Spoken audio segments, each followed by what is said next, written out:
Super quick video for anyone trying to dismantle one of these IKEA RATIONELL drawers.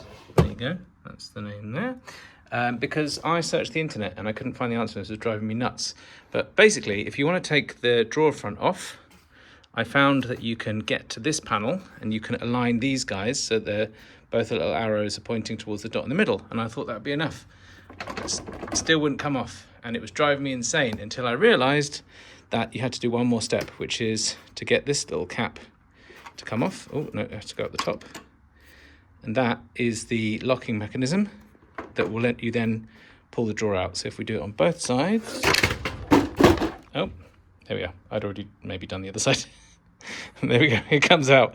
Not as more dramatic than I thought it would be. But there you go. That is your secret. Try and find that little guy.